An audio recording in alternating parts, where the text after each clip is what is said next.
सुप्रभात बच्चों, मेरा नाम आप जानते ही होंगे।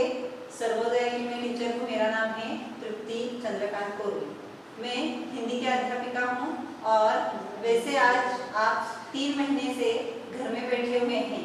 कोरोना की इस बीमारी के कारण आप लोग जबरन घर में बैठे हुए हैं और इसकी वजह से आप पढ़ाई कम कर रहे होंगे, लेकिन लीड के माध्यम से आपने बहुत अच्छे से अंग्रेजी सीखनी शुरू की है। लिखा के माध्यम से वैसे ही अंग्रेजी के साथ साथ गणित और विज्ञान का भी आनंद आप उठा रहे हो। लेकिन इन तीनों विषयों के साथ साथ आपका विषय आप हिस्ट्री यानी इतिहास भी सीख रहे हो, भूगोल सीख रहे हो, लेकिन हिंदी और मराठी भाषा की अध्ययन प्रणाली में आप अभी रुक गए हैं।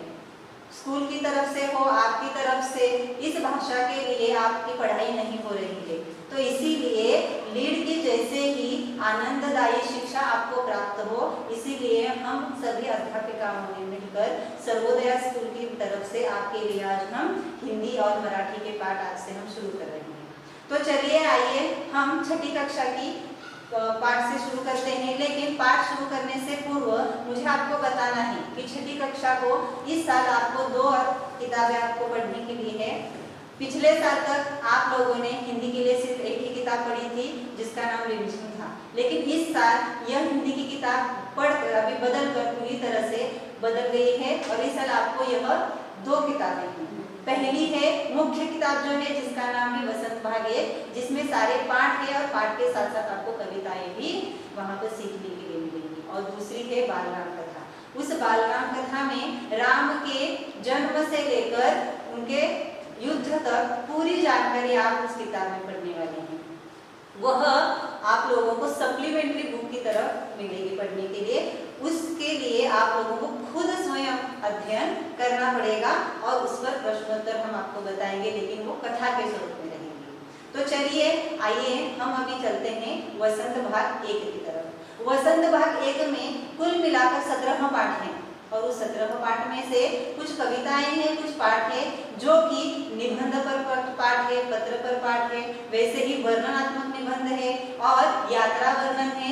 ऐसे बहुत सारे पाठों का वहां पर चयन करके सारे कमिटी ने मिलकर आपके लिए आपकी अध्ययन प्रणाली किस तरह से सुंदर की जाए इसका बहुत ही उन्होंने तैयारी की है और आपको इसका लुत्फ उठाना है और वो भी मेरे साथ। तो चलिए आइए आपको ले चलती हूँ इस वसंत भाग 1 की पहली कविता की तरफ जिसका नाम है वह चिड़िया। आप देख रहे होंगे इस फलक पर बहुत ही अच्छे हस्ताक्षरों में दीपा मिस ने यह कविता लिखी हुई है। आप लोग तो जानते ही हैं, आपके लिए मिस नहीं है, उनके हस्ताक्षर बहुत है अच्छे हैं, इसलिए मैंने उनसे विनती की और उन्होंने यह लिखा है। तो क्या आप लोगों को ये पसंद आया? हाँ, पसंद तो आया होगा। वह चिड़िया जो, यह कविता की तरफ जाने से पहले मैं आपको कुछ बातें बताने वाली हूँ, क्योंकि अभी आप छठी में आए हैं तो आपकी लिखावट भी बहुत ही बदलने वाली है। तो लिखावट बदलने से पूर्व आपको छोटी छोटी बातों का ध्यान रखना पड़ेगा। तो यह बातें कौन सी है तो बताती हूँ। यह कविता जो है, यह कविता लिखी हुई है केदारनाथ अग्रवाल ने। ठीक है, ये कवि है, आपको पता है पाठ लिखता है वो लेखक होता है और कविता लिखता है वो कवि होता है। लेकिन अभी आपको छोटी सी बात कौन सी ध्यान में रखनी है, देखिए पाठ को लिखने वाला जैसा लेखक होता है यह पुल्लिंगी रूप होता है, पुरुष जो होता है वो लेखक कहलाएगा। लेकिन अगर कोई पाठ कोई स्त्री लिख रही है तो वह स्त्री आप होगी लेखिका। वह स्त्री का नाम बदलकर क्या हो जाएगा, लेखिका।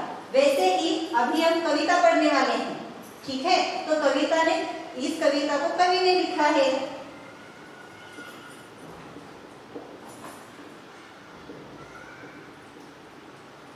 यह हो जाएगा यानी पुरुष ने यह लिखी है कविता, इसलिए वह कवि कहलाएगा। लेकिन अगर स्त्री होगी तो कोई बता पाएगा? हाँ, समर्थ बता पाएगा। प्रतिमा टीचर के लाडले जो हो ना, बता पाओगे? हाँ, सही है। अगर पुरुष हो तो कवि, लेकिन अगर वह स्त्री होगी तो वह कहलाएगी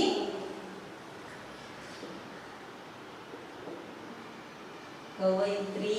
ध्यान से पढ़ना है आपको इसको, कवयित्री।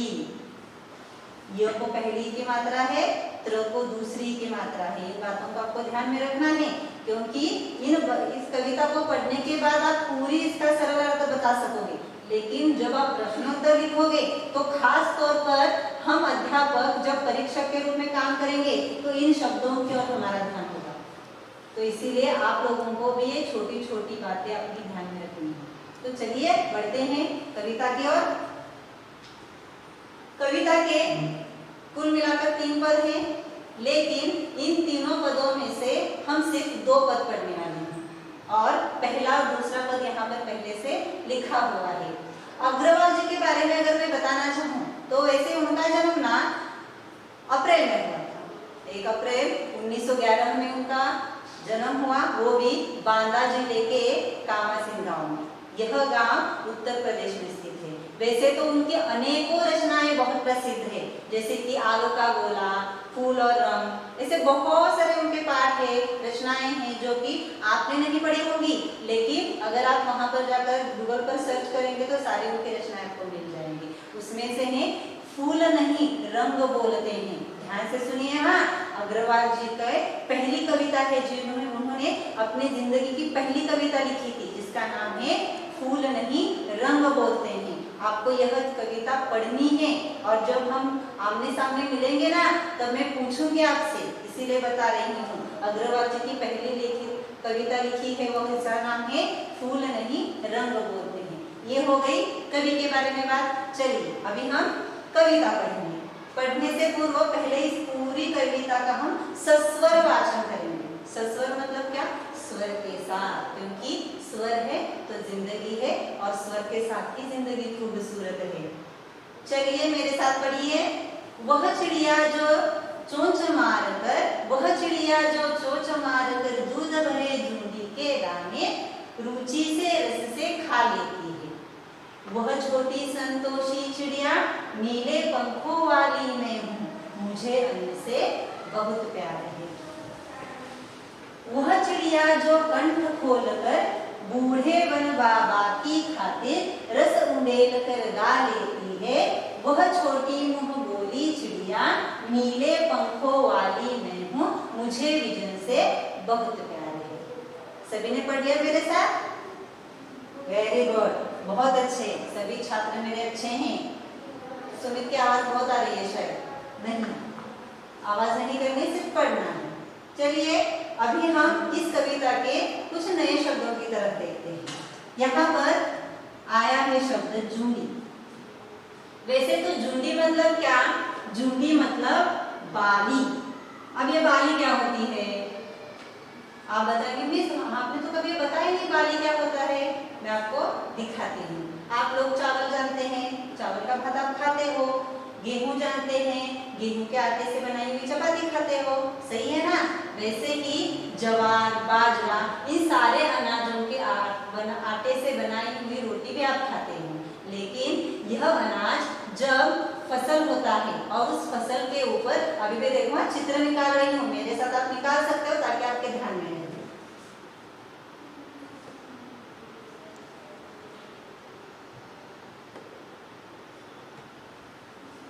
अभी ये क्या है? आपको पता लग रहा है ना? छोटे बच्चे ऐसे निकालते हैं नहीं, आपको कोई कंफ्यूजन ना हो, आप लोग असमंजस में ना पड़े, इसलिए बताती हूँ। ऐसे बहुत सारी बालियां गेहूं के खेतों की ओर, चावल के खेतों पर, फसलों पर लहराती है। यहाँ पर क्या होता है, एक तिनके के ऊपर बहुत सारे दाने लगे होते हैं और जब सारे तिनके मिलकर एकत्रित आ जाते हैं तब उसको बनगला बोलते हैं, झुंडी या फिर बाली। यह बाली जो बढ़ती है तब हरी भरी फसल खेतों में लहराती हुई बहुत सुंदर दिखती है और उस फसल की ओर अगर आप देखेंगे खेतों में जाकर तो उसका आनंद उठाएंगे। बहुत सारे पिक्चरों की वहां पर क्या होती है, शूटिंग होती है, जहां पर पूरी तरह से फसल पक जाती है। क्यों? क्योंकि यह हवा के साथ जब बाली घूमती है, झूमती है, लहराती है तब वह बहुत ही सुंदर दिखती है। इसीलिए ही एक फिल्मकार ऐसे खेत को चुनता है जहां पर बहुत सारी बालियां पक गई होती हैं। तो यह चिड़िया जो है, यह चिड़िया क्या करती है हम बाद में देखेंगे, ठीक है। झुंडी के साथ क्या करती होगी देखना तो पड़ेगा ना, हम अभी सिर्फ शब्दों की तरफ देख रहे हैं। झुंडी हो गया, अभी रुचि। रुचि क्या है, अभी मई का महीना खत्म हो गया, अभी बारिश शुरू होने वाली है, लेकिन जब बाजार में आम आए थे, लेकिन ना मम्मी पापा कोरोना की वजह से बाहर ही नहीं गए, क्या हुआ, आम नहीं आए ना घर में, तो क्या आपको पसंद की चीज मिली घर में खाने के लिए, नहीं मिली होगी, सही है ना। तो जब यह धीरे धीरे धीरे बाजार खुलने लगा, आपके माता पिता बाजार में जाने लगे, और जब पहली बार आपके घर में कोई खाना है आम आए, तो आपने कैसे खाया, बहुत ही पसंद से, पूरी तरह से उसको साफ हाथ से धोकर, उसको प्यार से पहले निहारा होगा और पूरा पेट भर खाया होगा। क्यों, क्योंकि वह आम आपको बहुत पसंद है, मतलब क्या, उस फल में आपकी रुचि है। रुचि यानी क्या, पसंद। आपको याद समझ में आया होगा ना, आया ही होगा, कितना आसान है, पसंद तो आपको पता ही है, आपके लिए शब्द नया रुचि है, तो रुचि का अर्थ है पसंद। अब ये क्या है, संतोषी। संतोषी मतलब क्या, शांति, चैन। यह संतोष हमें कब मिलता है, यह संतोष हमें कब मिलेगा, अभी देखिए आप घर में बैठे बैठे बोर हो रहे होंगे, उब गए होंगे, परेशान हो गए होंगे कि क्या है, आओ जाओ वीडियो देखो, पढ़ाई करो, ये एक्टिविटी दी है करो, मम्मा कहती कि कल के वीडियो नहीं देखे आज देख लो। लेकिन जब कोई सहेली फोन करती है, कोई मित्र फोन करता है, या फिर बाजार में दिखता है ट्रिप पे से जाते हुए, कितना आनंद मिलता है, कितना समाधान मिलता है कि अरे देखो इतने दिनों के बाद मैंने अपने मित्र को देखा, एक शांति मिलती है कि मैंने इतने दिनों के बाद मेरे मित्र को देखा है, मेरी सहेली को देखा, उसका चेहरा तो मुझे नजर आया, तो उसे देखकर जो हमारे मन को समाधान होता है, शांति मिलती है, उसको ही कहते हैं संतोष। संतोषी होना यानी शांत हो जाना, चैन मिलना। अन्न तो हमें पता है, अन्न तो बहुत प्रकार के हैं, जैसे कि आपको करेला बहुत पसंद है, कड़वा है इसीलिए, है ना, पर सभी को पसंद होगा, तो ऐसे ही मिष्ठान तो सभी को पता है, वो मीठा तो किसी को पसंद नहीं, ऐसा कोई मिलेगा नहीं पूरे जमाने में। तो यह अन्न है जो कि हमारे पेट को भरकर हमारे शरीर को हृष्ट पुष्ट करता है। आइए अभी चलते हैं इन पदों की ओर। इन पंक्तियों में जो नए शब्द आए हैं, इनके शब्दों को देख लेते हैं। कंठ, कंठ, यह कंठ क्या है, ये देखो इसका कंठ सूख गया, अब ये मैं दे देती हूँ,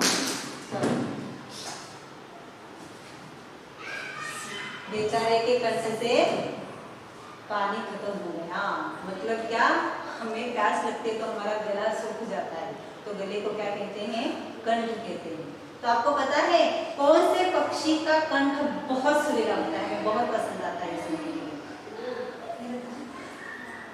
बहुत अच्छे, सभी को पता है, क्योंकि तीसरी कक्षा में सभी ने इस पर, ये देखिए कोयल ने गा भी दिया, सही है, इसका नाम कक्कू है, इसका कंठ बहुत सुरीला होता है, और जब आम होते हैं इसमें फूल के रूप में होते हैं पेड़ पर, तब यह कोयल की आवाज बहुत चारों तरफ हमें सुनाई देती है। तो कंठ यानी क्या, गला।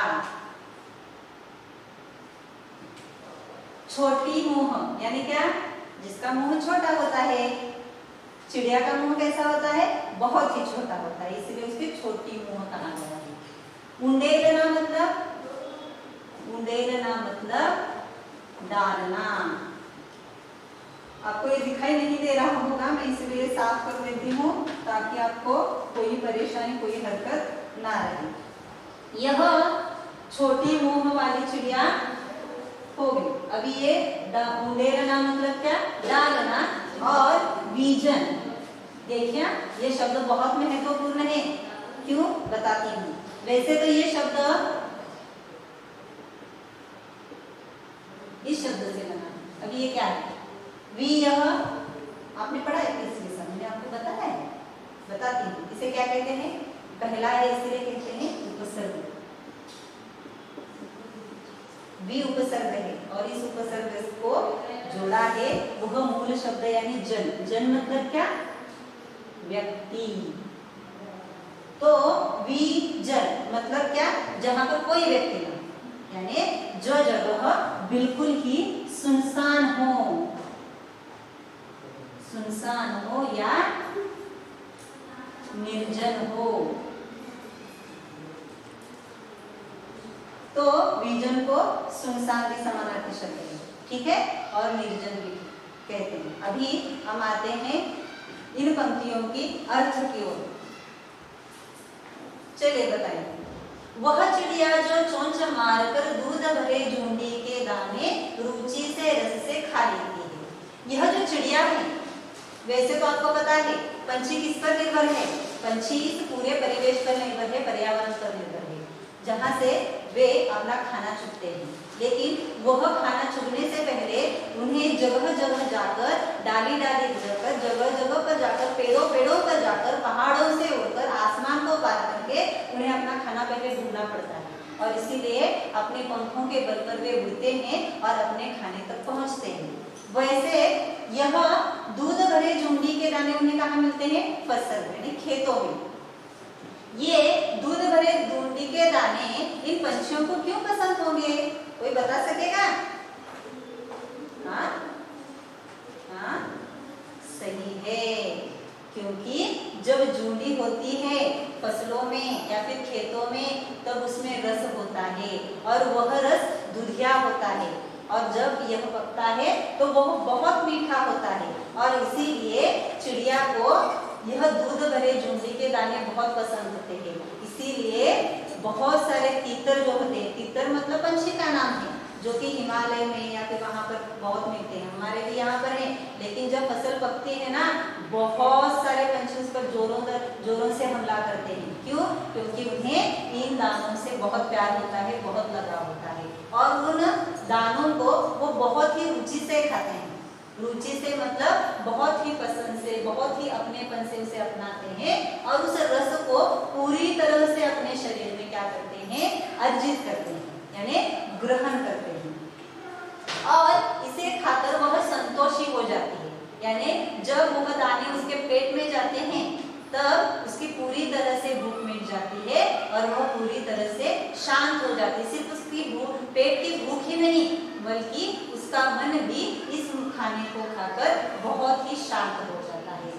इस चिड़िया के पंख नीले हैं, इसीलिए वो खुद को कहती है, क्योंकि उसका रंग नीला है ना, इसीलिए वो खुद को कहती है नीले पंखों वाली मैं हूँ। उसे अपने रंग से बहुत प्यार है। ऐसे नहीं ना, देखो हमारा भी विचार ऐसा नहीं होना चाहिए कि देखिए वो ना उस सहेली का रंग ना थोड़ा सा सांवला है, लेकिन मैं देखो कितनी गोरी हूँ, तो मैं उसके साथ जाकर कैसे बैठूं, ये हमारी भावना नहीं होनी चाहिए। हमारे हर एक को क्या किया है भगवान ने, ईश्वर ने अलग तरीके से बनाया हुआ है, और हर एक को अपने दिए हुए रंग रूप पर बहुत अभिमान होना चाहिए, गर्व होना चाहिए, और वैसे ही संतोषी भी होना चाहिए।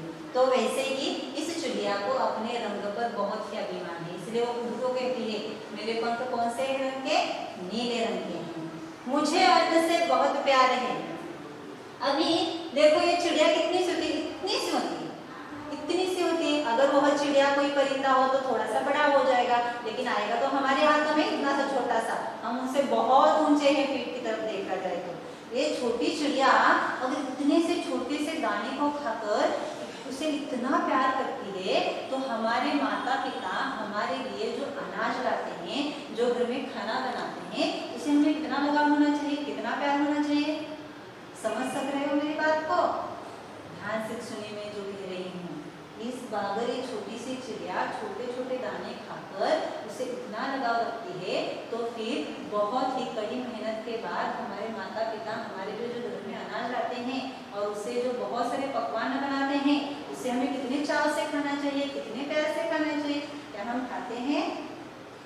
इस बात की तरफ आप बहुत ध्यान से सोचिए, बहुत सोच विचार करके देखिए, क्योंकि जब हम पाठशाला की जब वेजिटेबल चार्ट आपको दिया जाता है, सब्जी की तालिका दी जाती है, मेरे बहुत सारे बच्चे हमेशा ये कहते हैं कि मिस क्या है, आज मंगलवार है, आज करेला दिया है मम्मा ने, कब खत्म करूँ। बहुत सारे बच्चों को हमारे बहुत सारी सहेलियाँ ने, मेरी सहेली अध्यापिका खुद अपने हाथों से वो खाना खिलाते, फिर भी नहीं खाते हैं। मतलब क्या, उस अन्न से आपको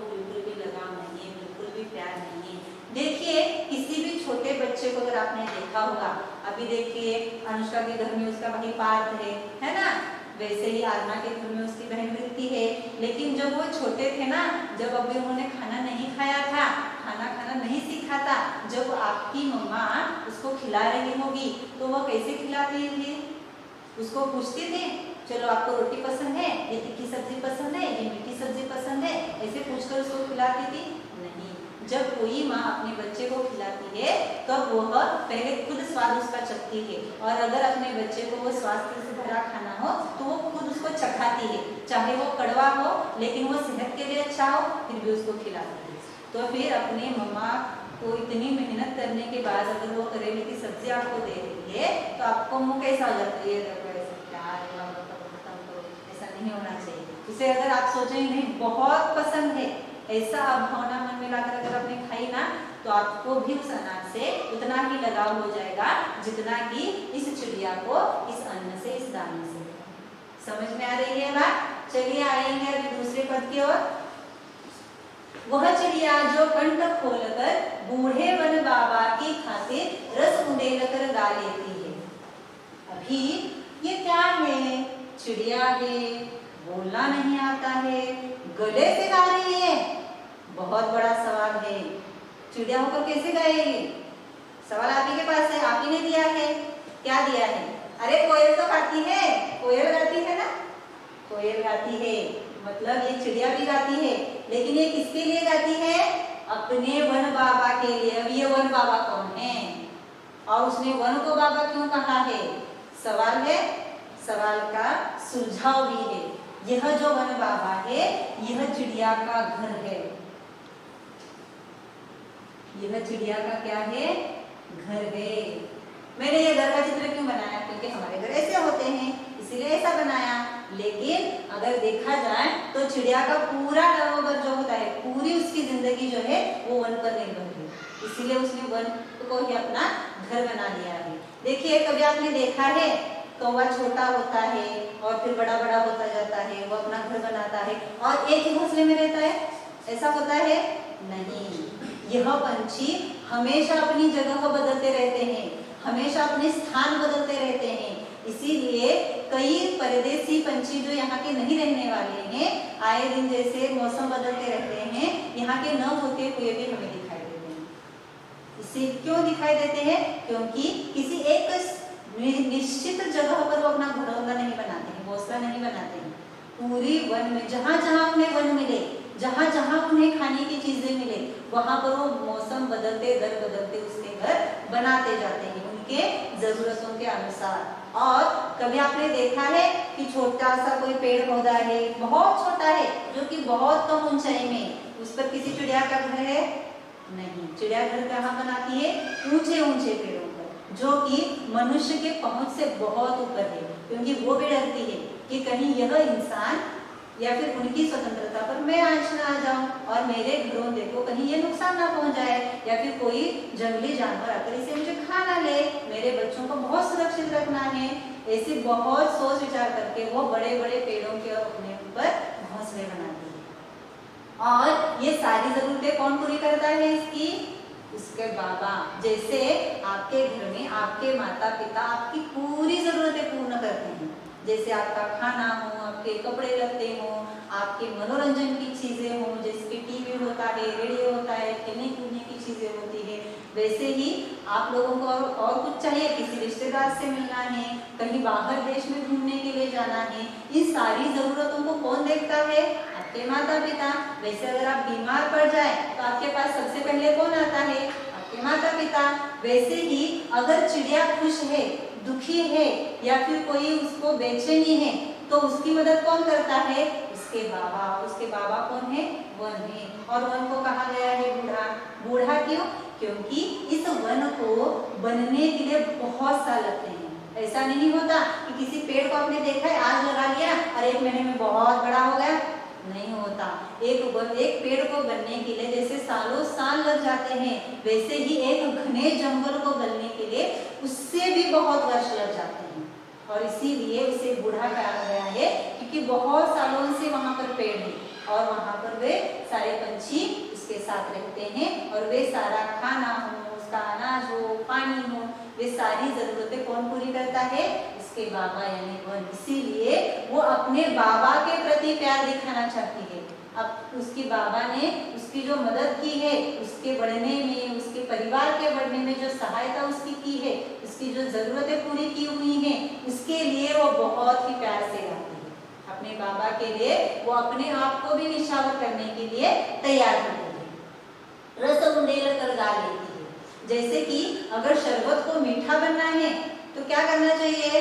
उसमें चीनी डालनी पड़ेगी ना। अगर शक्कर घुली ही नहीं तो शरबत मीठा हो जाएगा? नहीं होता है। जैसे कि नींबू खट्टा होता है, कोकम खट्टा होता है, लेकिन वो मीठा कब बनता है शरबत में? जब उसमें शक्कर, थोड़ा सा नमक, थोड़ी सी इलायची डाल दी, हो गया आपका शरबत तैयार। तो उसको मिठास लाने के लिए क्या करना पड़ता है? सारे रस उसमें डालने पड़ते हैं। तो यहाँ चिड़िया क्या करती है? कंठ खोलती है, लेकिन कैसे खोलती है? अपने दिल से उसमें रस डालती है। क्या करती है? उसे वैसे तो हमारे घर के सामने बहुत अगर पेड़ है, सोच लो, हाँ, और वहां पर कोई कौवा बैठा हुआ है और बहुत काव काव काव काव कर रहा है। क्या करते हैं आपके घर वाले? आप, अरे कितना कर्कश आवाज है, कितना ही क्या कर रहा है, चलो कंकड़ उठा लिया, फेंक दिया उसके ऊपर। वो बेचारा क्या करेगा? हो जाए। लेकिन उसी की जगह पर अगर कोई मिट्ठू है, कोई तोता है, कोई कोयल है, तो क्या, हाँ हाँ हाँ, कितनी सुरीली आवाज है, कितनी रस भरी आवाज है, ऐसे हम